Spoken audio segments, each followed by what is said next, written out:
മാർക്കറ്റിനെ കുറിച്ച് നിങ്ങൾക്ക് എന്തെങ്കിലും അറിയാമോ? മാർക്കറ്റ് എന്ന് പറയുന്നത് നമ്മൾ ഒരു സാധനം വാങ്ങുവാനായി ഒരു കടയിൽ ചെല്ലുക, അവിടെ നമ്മുടെ ആവശ്യ സാധനങ്ങൾ വാങ്ങി തിരികെ വരിക എന്നതാണ്. പക്ഷെ മാർക്കറ്റിൽ നമ്മൾ പോകുമ്പോൾ ആരുടെ കയ്യിൽ നിന്നാണ് സാധനങ്ങൾ വാങ്ങുക?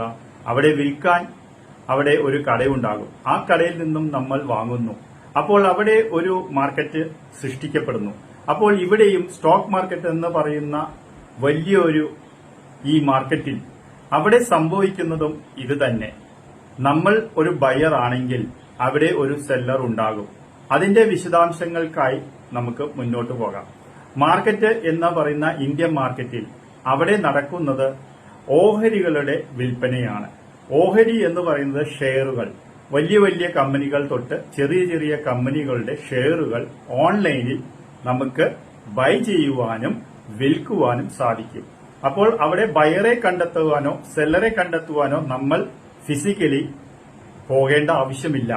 അപ്പോൾ ബയറും സെല്ലറും ഒരു പ്ലാറ്റ്ഫോമിൽ ഉള്ളപ്പോൾ നമ്മൾ വാങ്ങുകയും വിൽക്കുകയും ചെയ്യുന്ന ഒരു ഇടമാണ് സ്റ്റോക്ക് മാർക്കറ്റ്.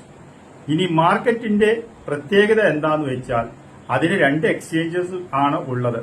ഇന്ത്യയിലെ, അതായത് ഏഷ്യയിലെയും ഏറ്റവും വലിയ എക്സ്ചേഞ്ച് ആയ ബോംബെ സ്റ്റോക്ക് എക്സ്ചേഞ്ച് 1875 സ്ഥാപിക്കപ്പെട്ടു. 1992 മറ്റൊരു എക്സ്ചേഞ്ചും കൂടി സ്ഥാപിക്കപ്പെട്ടു. അപ്പോൾ 1875 സ്ഥാപിക്കപ്പെട്ട ബോംബെ സ്റ്റോക്ക് എക്സ്ചേഞ്ച് ആണ് പഴയ ഒരു എക്സ്ചേഞ്ച്. ബോംബെ സ്റ്റോക്ക് എക്സ്ചേഞ്ച് എന്ന് പറയുന്നത് ഇപ്പോൾ BSE എന്ന് പറയും. സ്റ്റോക്ക് എക്സ്ചേഞ്ച് അടുത്തത് വന്നത് 1992 NSE ആണ്. അപ്പോൾ NSEയെ നമ്മൾ പറയുന്ന ആ പേരാണ് national stock exchange of India.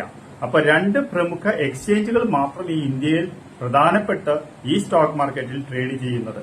ഇനി 1990 ശേഷം 1994 ആദ്യമായി ഓൺലൈൻ ട്രേഡിംഗ് സംവിധാനം NSE പ്രാബല്യത്തിൽ കൊണ്ടുവന്നു. അതിനുശേഷം ഉണ്ടായ ഒരു വിപ്ലവം തന്നെയാണ് സ്റ്റോക്ക് മാർക്കറ്റിന്റെ ഏറ്റവും ചൂടുപിടിച്ച ഒരു ലോകം സൃഷ്ടിക്കപ്പെട്ടത്. ഇനി അടുത്തത് നമ്മൾ എന്താണ് അവിടെ നടക്കുന്നത് എന്നത് അറിയാനാണ്. സ്റ്റോക്ക് മാർക്കറ്റിൽ 2 വ്യക്തികൾ അല്ലെങ്കിൽ 2 കാര്യങ്ങളാണ് അവിടെ ഉണ്ടാകുന്നത്. അതെന്താണ്? ചിലപ്പോൾ നമ്മൾ പറയും സ്റ്റോക്ക് മാർക്കറ്റ് ബുള്ളിഷ് ട്രെൻഡാണ്, ചിലപ്പോൾ നമ്മൾ പറയും ബെയറിഷ് ട്രെൻഡാണ്. ഈ ബുള്ളും ബെയറും എന്താണ്? ബുൾ എന്ന് പറയുന്നത് സ്റ്റോക്ക് മാർക്കറ്റിൽ കാളയെ പ്രതിനിധീകരിച്ചാണ്. കാളയുടെ ആക്ഷൻ എന്താണ്? കാളയുടെ ആക്ഷൻ എപ്പോഴും 2 കൊമ്പുകൾ ഉയർത്തി മുകളിലേക്ക് പോവുക എന്നതാണ്. അപ്പോൾ ആ കൊമ്പുകൾ ഉയർത്തി പോകുന്നതിനെ ബുൾ റാലി എന്നാണ് പറയുന്നത്. എപ്പോഴും ബുള്ളിന്റെ ആക്ഷൻ നേരെ മുകളിലേക്ക് കൊമ്പ് ഉയർത്തി പോകുക എന്ന് തന്നെയാണ്. അപ്പോൾ അവിടെ മറ്റൊരിടത്ത് ഒരു ബെയർ അവിടെ ഉണ്ട്. അപ്പൊ ബെയറിഷ് ട്രെൻഡ് എന്ന് പറയുന്ന ബെയർ എന്താണ് ചെയ്യുന്നത്? ബെയർ എന്ന് പറയുന്നത് കരടിയാണ്. കരടിയുടെ പ്രത്യേകത, കരടി ആക്രമിക്കുമ്പോൾ എപ്പോഴും തന്റെ കൈ ഉയർത്തി നേരെ താഴേക്ക് പതിപ്പിക്കുകയാണ് ചെയ്യുന്നത്. അപ്പോൾ ബെയർ നേരെ താഴേക്കും ബുൾ നേരെ മുകളിലേക്കുമാണ്.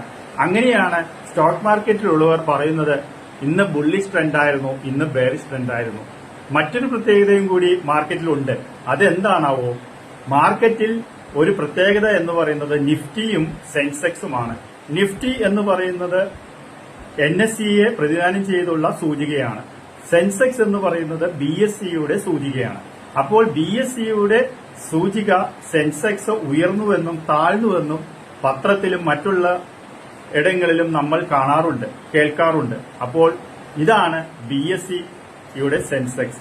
NSE എന്ന് പറയുമ്പോൾ നിഫ്റ്റി.